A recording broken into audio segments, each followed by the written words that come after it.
Mates rates then. So unless you're doing really well financially and you can afford to be generous, you shouldn't be giving the big discounts to anybody, especially people who should be supporting your business anyway. Right, so there's no right answer when it comes to mates rates. This is just my opinion.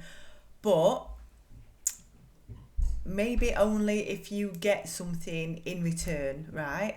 If they've got their own business, would they give you an equivalent discount? Will they leave you glowing reviews? Will they shout about you every opportunity, share your posts every time that they see them?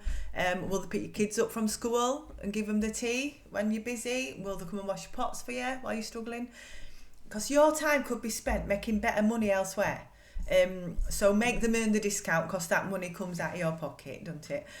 Like, do you really want to make a particular style for your brand portfolio that they'll be happy to have? Do you get free reign? That's, for me, free reign is the big thing. Because if they're getting a cake for free or for half price even, that's basically you paying. So they get what they're given. No specifying what designs they want, you know? When it comes to family birthdays, is it a person that you would normally buy like £100 gift for? And if not, why should they expect a cake for free? If somebody invites you to a party and asks you if you're fetching cake, ask them what the budget is. Don't ever make it not knowing if you're going to get paid or, you know, because people will take the piss. If you normally just take a bottle of wine with you, you could take 6 cupcakes or whatever you're making that week, but clearly branded, so anyone who has one knows what your business is. Again, it is your choice, but make sure they know what that cake would normally cost and that you're giving them a discount because they will get you more business by shouting about you on socials or because they bring joy to your life, right? Because sometimes friends can be worse ones for getting paid from. They'll think that they can give you it on Tuesday or that you don't need a deposit up front. So make stuff clear right at the beginning. Tell them everybody pays up front and that because they're getting a discount, you need what they're paying you to buy your supplies, right? So what I would say is decide who gets what discount, if any, and stick to it. So it might be immediate family and best mates for free, and then cousins and drinking mates charge for ingredients or 50%. Work colleagues and old school friends pay for, yeah? But discounted ones, any discounted ones should be zero pressure designs, right? If your nana's a fussy cow, one, she's going to have to pay unless she backs off and lets you do your own thing. But just be wary. If you've got a big family, I'm one of 7, right? And I worked out once that if I gave everybody a birthday cake, this is like in-laws and partners and kids, if everybody got a birthday cake and then 1 Christmas cake per house, that'd be 52 cakes a year. So I'll soon put a stop to that, right? But how to phrase it, no to giving your mates rates, like, I'm sorry but I'm busy that week so I'll need to charge full price or I'll be losing money. Try and put it like that.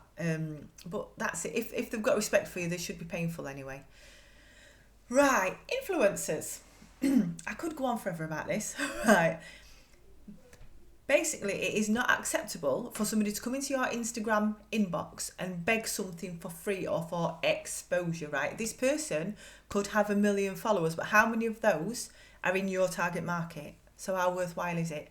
Most of us only cover local areas, right? I could do a cake for somebody on Geordie Shore. They could follow through with the promised feed post, but then my Instagram gets flooded with non-local people who are never going to buy from me. They're never going to be my customers, and then my algorithm's buggered. So it can actually have a detrimental effect on your business. We've all heard stories, haven't we, about ridiculous demands, promised exposure just not happening. A £900 cake being made for a big charity event organised by one at Real Housewives of Cheshire a few years back. Didn't even get put on an auction table, let alone credited on Instagram as it was promised. Reshmi Bennett at Oranges de Sucre, I think that's how you pronounce her business name.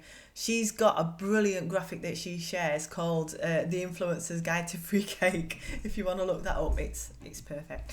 If somebody's well known locally but not internationally, it could work for you. You know, like a local councillor, local press, a local restaurant owner. But remember, these people have got the money to pay you. If not, why are they ordering a cake, you know?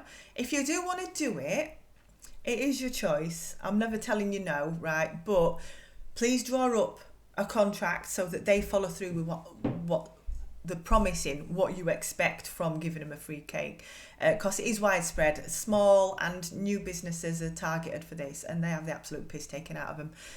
If you've got no contract in place, you haven't got a leg to stand on. Basically, you've given them a cake. One of my stories, I once got asked to supply 300 cupcakes for a charity event at Doncaster Racecourse. Oh, it'd be great exposure. They'd even give me a mention in the speech. But how many of them cupcake eaters and even think about who'd supplied them? You know, even if I had put a brand tag on, they're not really going to look at it in this, you know, if they're at this big event, they're going to assume that the venue caterers had done them, and certainly won't remember what name got credited in a speech, would they? Which was basically what we're going to my payment.